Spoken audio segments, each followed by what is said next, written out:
Hi! Meron ka ng DepEd email pero hindi mo pa alam gamitin? Ang DepEd email ay account sa Microsoft Office 365. Ang Microsoft 365 ay binubuo ng maraming applications tulad ng Microsoft PowerPoint, Microsoft Word, Microsoft Excel, at may kasama ring Minecraft Education Edition. Ito ang halimbawa ng Microsoft 365 account. Ito ay may numero at sinusundan ng @deped.gov.ph. Sa videong ito ay malalaman mo kung paano i-activate ang iyong Microsoft 365 account, paano mag-sign in sa Microsoft 365, paano gamitin ang Microsoft 365 web version, paano i-download at i-install ang Microsoft 365 sa iyong laptop o computer, paano i-activate ang Microsoft 365 sa computer, paano i-download ang Minecraft Education Edition, paano i-install ang Microsoft 365 sa smartphone.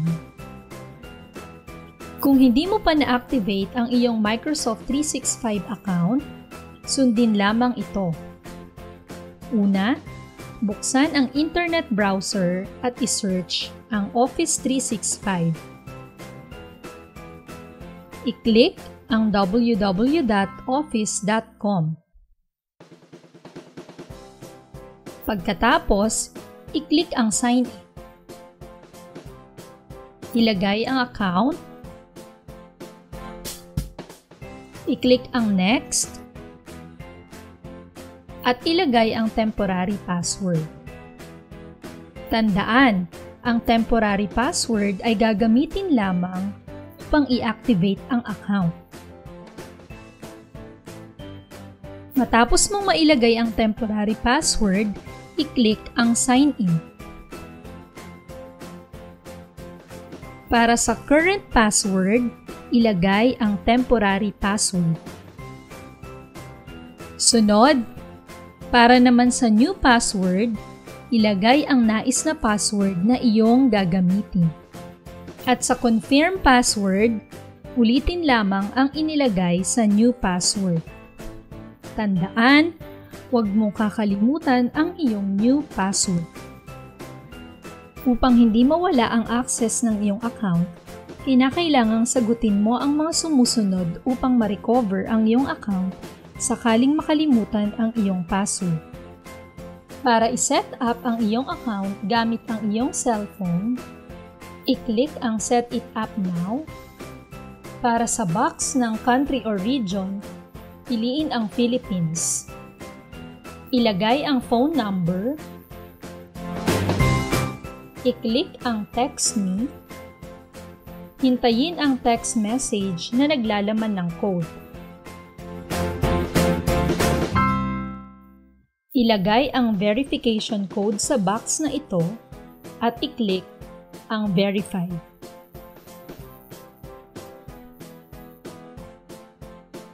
Maaari mo ring i-set up ang authentication email at security questions. Pagkatapos ng lahat ng prosesong ito, i-click ang Finish. I-click ang Yes. Congratulations! Na-activate na ang iyong Microsoft 365 account.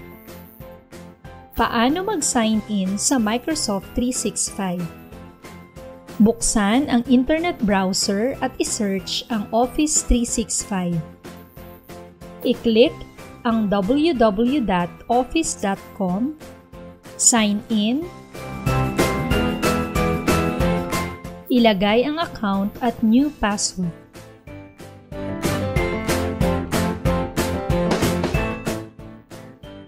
Paano gamitin ang Microsoft 365 web version?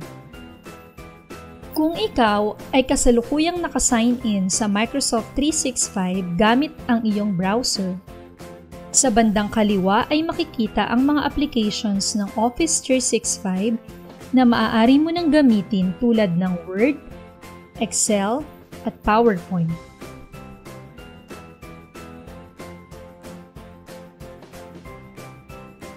Paano i-download at i-install ang Microsoft 365 sa iyong laptop o computer?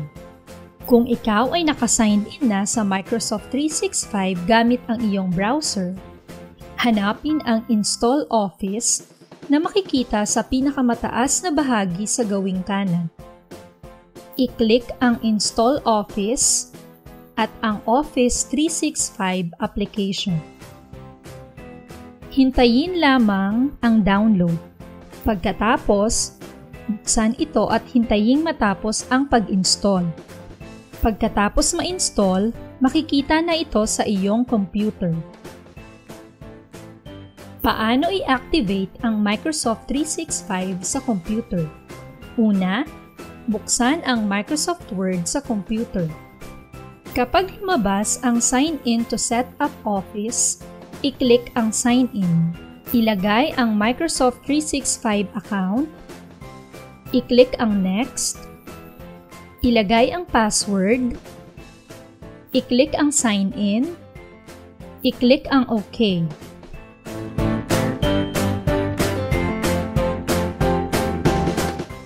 Congratulations! Na-activate mo na ang Microsoft 365 sa iyong computer.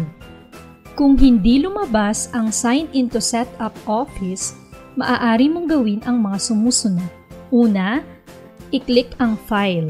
I-click ang Account, i-click ang Sign in, at ilagay ang Microsoft 365 account at password. Paano i-download ang Minecraft Education Edition?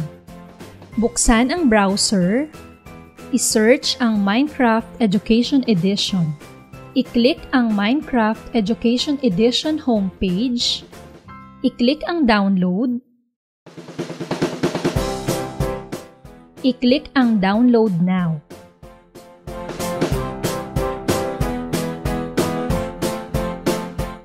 Hintayin matapos ang pag-download. Pagkatapos, buksan ito. I-click ang Next.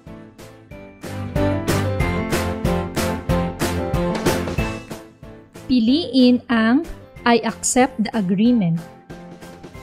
I-click ang Next.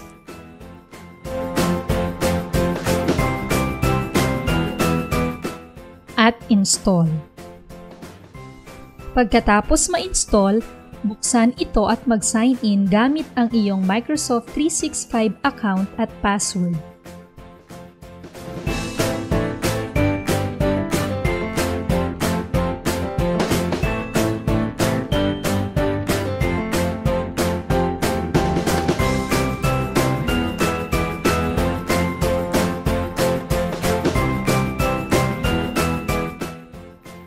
Paano i-install ang Microsoft 365 sa smartphone? Una, pumunta sa Google Play Store.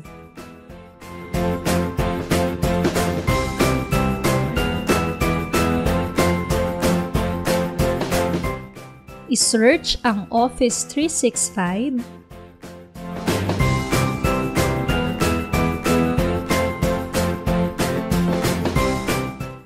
I-click ang Install.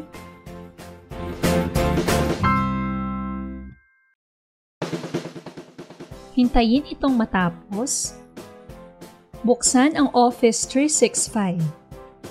I-click ang Home. At i-click ang Connect Your Account. Mag-sign in gamit ang Microsoft 365 account at password.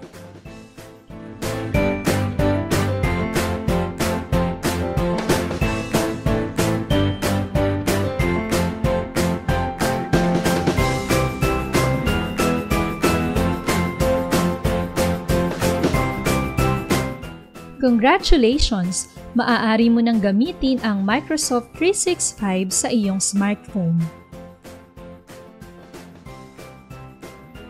Natandaan mo ba ang lahat? Maraming salamat! Hanggang sa susunod! Paalam!